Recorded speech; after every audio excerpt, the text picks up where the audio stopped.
Quero saudar os irmãos, a graça e a paz do nosso Senhor Jesus Cristo. Hoje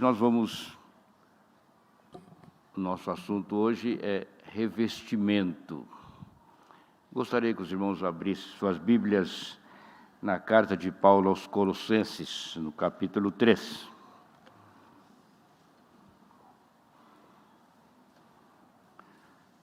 Carta de Paulo aos Colossenses, no capítulo 3. Antes de lermos, vou pedir que os irmãos baixem suas cabeças e ore ao nosso Deus para que prepare o nosso coração, as nossas mentes, para receber do alto a mensagem, o alimento espiritual.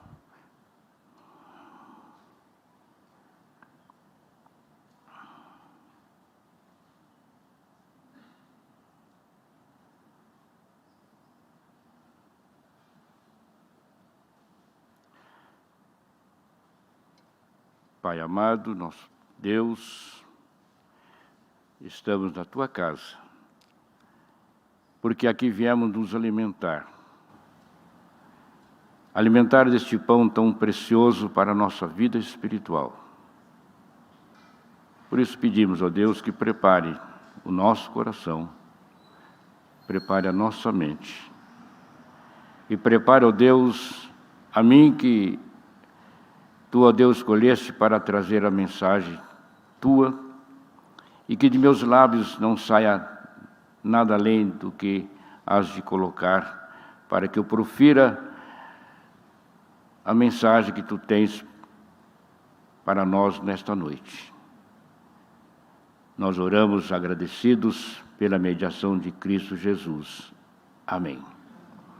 Nós vamos ler a partir do verso 12 até o verso 17.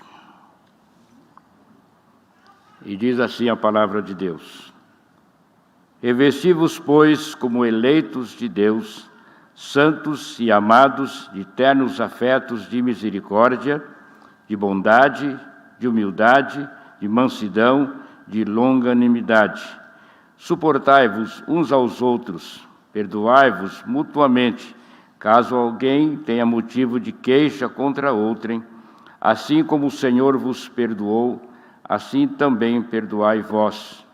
Acima de tudo isto, porém, esteja o amor, que é o vínculo da perfeição.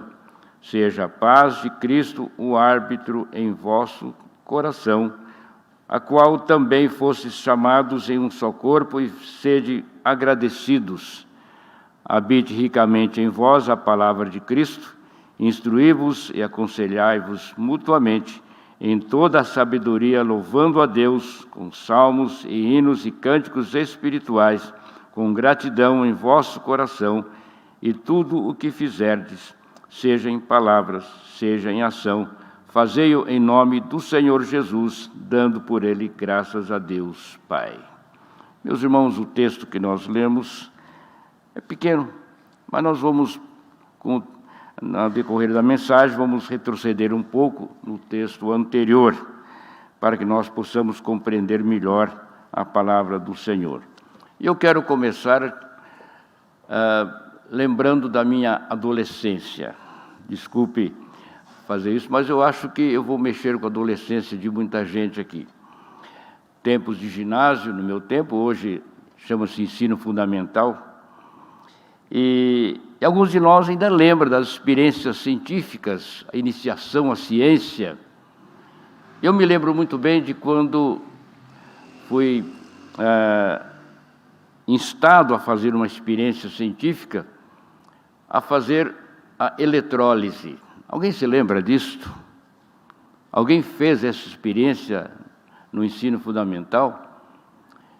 Quando, usando uma pilha, 2 fiozinhos, fazer com que a água soltasse bolhas, né? Eu fiz, fiquei muito feliz com isto, mas não sabia para que servia. Posteriormente, eu fui saber que era um processo utilizado na indústria. E, posteriormente, ainda mais, eu fui ter contato com esse tipo de processo para revestir metais. Então, pegava-se um metal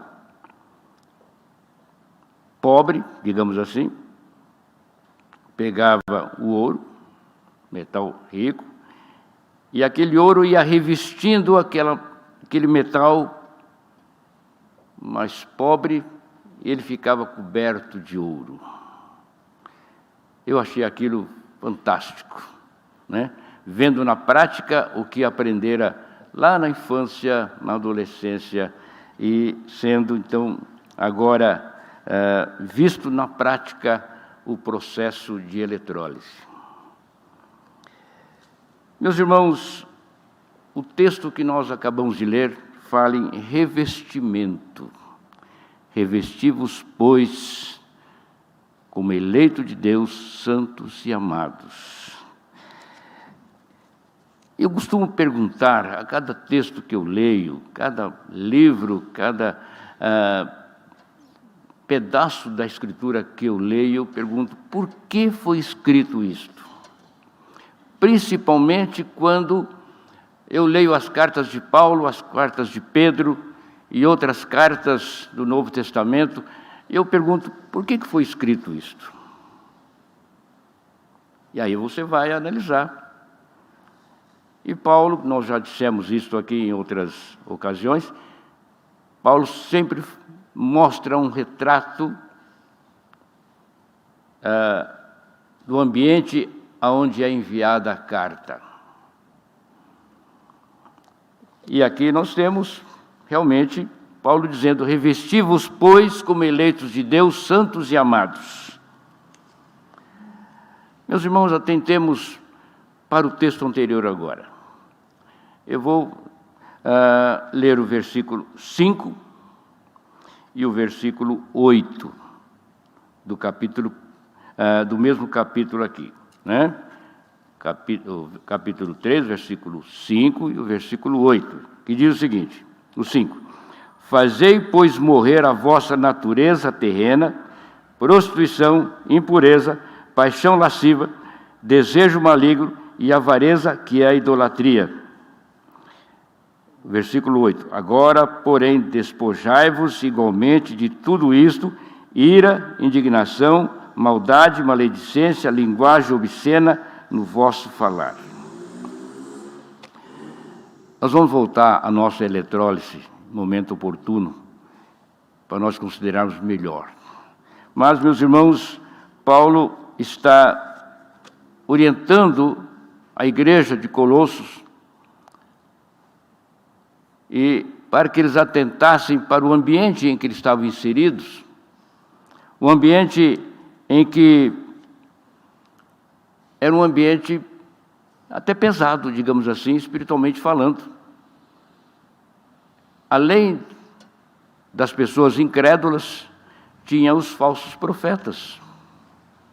E Paulo, então, começa a orientar aos colossenses sobre como suportar tudo isso dentro de um ambiente em que eles estavam inseridos. Aí eu pergunto, é diferente hoje? Em que ambiente a igreja atual está inserida? Há uma semelhança muito grande entre as igrejas do Novo Testamento, uma igreja de hoje. Nós temos os ateus, os incrédulos, e temos os falsos profetas, os falsos pregadores. Então, a situação parece que não mudou. Parece que não mudou. Por isso que Paulo orienta a igreja de Colossos para que ela possa resistir. E de que forma ela pode resistir?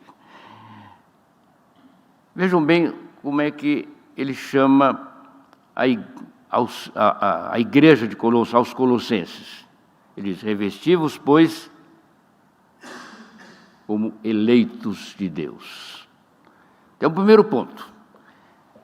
Ele não escreve para os incrédulos. Ele não escreve para ninguém mais, além dos crentes de Colossos. Revesti-vos como eleitos de Deus. Meus irmãos, quando nós falamos de eleição, não estamos falando de uma campanha eleitoral em que nós, então, fomos eleitos, ficamos muito felizes, né? Fomos eleitos. Não.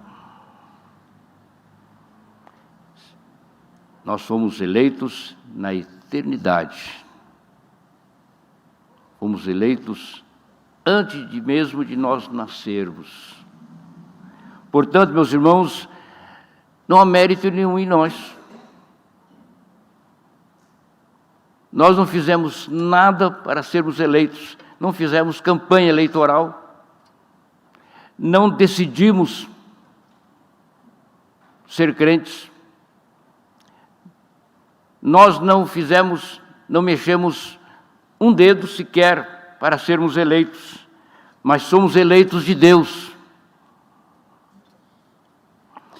Quando Paulo utiliza o termo eleito, ele faz no sentido do termo grego para expressar a verdade de que ser cristão não depende da nossa escolha. Existe, logicamente, o falso cristão. Mas o cristão verdadeiro, ele não optou por ser cristão. Ele foi eleito para ser cristão. E aí que Paulo começa, então, a orientar a igreja de Colossos para que eles ajam como cristão. Revesti-vos, pois, como eleitos de Deus. Revesti-vos, pois, como eleitos de Deus. E Paulo usa essa expressão de forma firme para a igreja de Colossos. Ele faz uma outra designação extremamente importante. Ele diz, santos e amados. O que quer dizer santo? Santo é aquele que foi santificado ou separado por Deus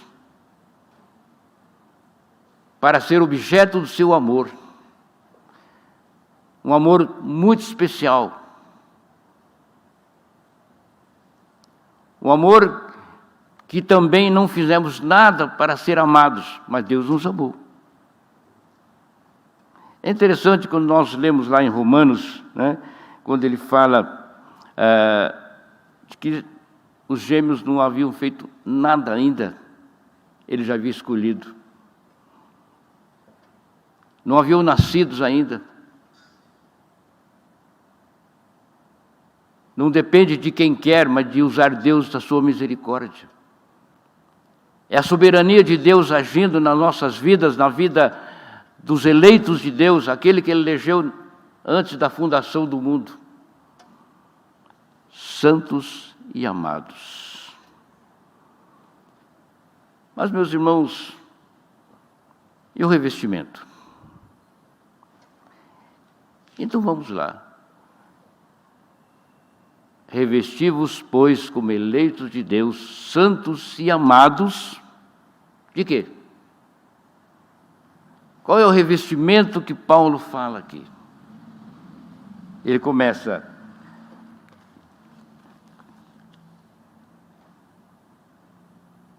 amados de ternos afetos de misericórdia. É o primeiro elemento que nós devemos nos revestir. Afetos de misericórdia. Meus irmãos, às vezes nós imaginamos o que é misericórdia. Deus usa de misericórdia conosco, porque nós somos miseráveis. É a mesma raiz. Às vezes nós esquecemos de que somos também objeto da misericórdia de Deus e não queremos usar de misericórdia com o nosso próximo. E quando nós fazemos isso, nós nos fazemos melhores do que eles. E aí o relacionamento cristão dentro de uma igreja pode ser prejudicado. Outro, de bondade, né? De bondade, de humildade, de mansidão, de longanimidade. São esse revestimento que o Paulo está dizendo para que nós fôssemos revestidos. E é interessante, meus irmãos, quando nós falamos sobre isto, é que no processo de eletrólise, há uma coisa muito importante a ser feita antes desse revestimento. Alguém gosta daqueles adereços que chamam de folhados, não é isso? É o revestimento que ele recebe. É um material, digamos, mais pobre, de menos valor, que é revestido com um material de grande valor. Um material de grande valor. E esse revestimento vai valorizar aquele metal. Mas na vida cristã também é a mesma coisa. Quando Paulo fala de nós nos revestirmos desses elementos que aqui ele descreve, são 5. Contaram aí? Pode contar, são 5. Mas antes disso, meus irmãos, ele dá 2 listas com 5 elementos que devem ser retirados de nós. Eu falei que trabalhei numa indústria que tinha esse processo de cobertura de ouro, prata. O material passava por alguns tanques para retirar toda a impureza que aquele metal tinha. Ele tinha que ir no tanque da cobertura completamente limpo. O que é que Paulo diz no texto anterior que nós acabamos de ler? Fazei, pois, morrer a vossa natureza terrena: prostituição, impureza, paixão lasciva, desejo maligno e avareza, que é a idolatria. Quando o metal é revestido, ele continua lá interiormente o mesmo. O mesmo. Nós temos ainda a natureza ruim dentro de nós. O próprio apóstolo Paulo diz que ele lutava consigo mesmo, porque o bem que ele queria fazer, ele não fazia, mas o mal estava sempre dentro dele. Mas quando somos revestidos com as virtudes que Paulo lista aqui, nós precisamos brilhar como brilha o folheado que as mulheres gostam de comprar. Mas antes desse folhado, ainda tem outras 5 elementos que devem ser retirados. Versículo 8. Agora, porém, despojai-vos igualmente de tudo isto: ira, indignação, maldade, maledicência, linguagem obscena no vosso falar. Vamos admitir que, num processo de cobertura de um metal, o metal vá impuro, aquele folheado vai pretejar com muita facilidade, porque não foi limpo antes. Não tirou todas as impurezas contidas nele, para que ele fosse realmente revestido com um metal precioso e pudesse, então, obter o valor de ser um folheado a ouro. Meus irmãos, mas há uma coisa extremamente importante quando nós recebemos este revestimento. Vejam bem que o apóstolo Paulo não para aqui. Ele vai mexer com o relacionamento agora entre os irmãos. Ele usa o imperativo. Ele fala: suportai-vos uns aos outros. Suportai-vos uns aos outros. E tem mais. Se alguém tiver algum desentendimento, você precisa ser compreensivo, aconselhar mutuamente, suportar o irmão que muitas vezes tenha cometido algum erro, corrigir com amor. Se alguém te fez alguma coisa, perdoai-vos mutuamente. Ah, meus irmãos, mas perdoar é tão difícil. E é mesmo. Ele se torna mais difícil quando você não considera o perdão de Deus para a sua vida. Perdoar fica mais difícil quando você esquece o que você fez e Deus te perdoou. Fica mais difícil ao ponto de você ter certa dificuldade de orar o Pai Nosso. Perdoai as nossas dívidas, assim como nós perdoamos os nossos devedores.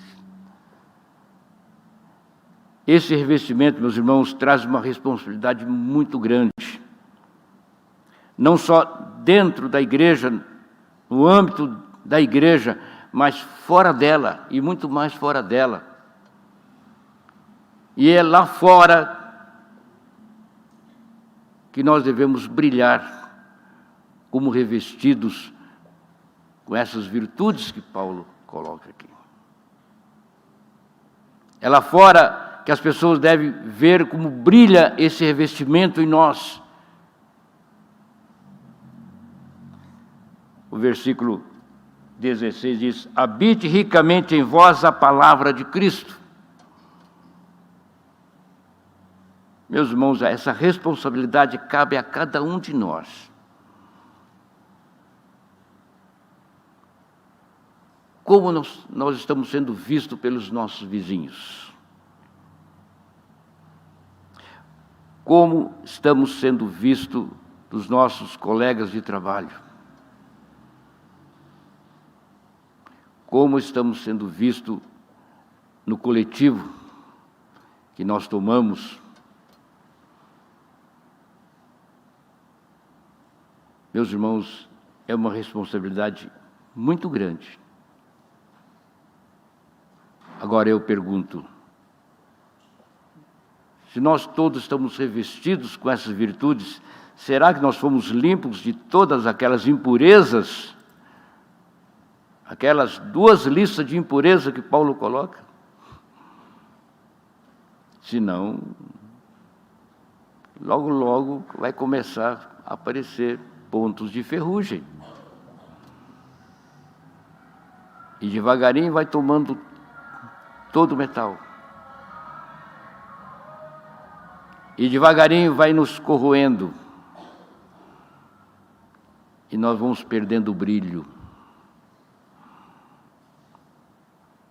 É preciso que nós realmente despojemos de todas as impurezas, para depois sermos revestidos com as virtudes que Paulo nos coloca aqui.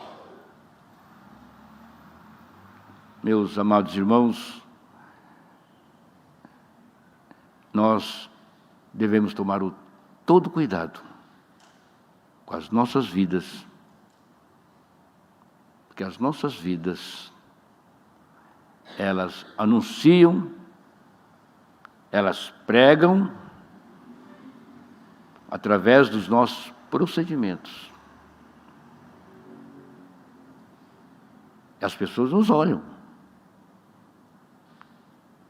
As pessoas nos reparam. O que é que o nosso procedimento estão dizendo às demais pessoas? Será que dentro, no seio da igreja, eu vou conseguir perdoar? Vou conseguir suportar o meu irmão? Muitas vezes nós fazemos sobressair mais a nossa individualidade do que a nossa coletividade. A fraternidade que deve reinar em nosso meio. É preciso que nós tomemos o devido cuidado. Nós devemos sempre ter na nossa mente que somos revestidos com essas virtudes que Paulo coloca aqui. E nos dá a capacidade de suportar uns aos outros. E nos dá a capacidade de perdoar mutuamente. E que Deus nos abençoe e nos fortaleça a cada momento de nossas vidas. Amém.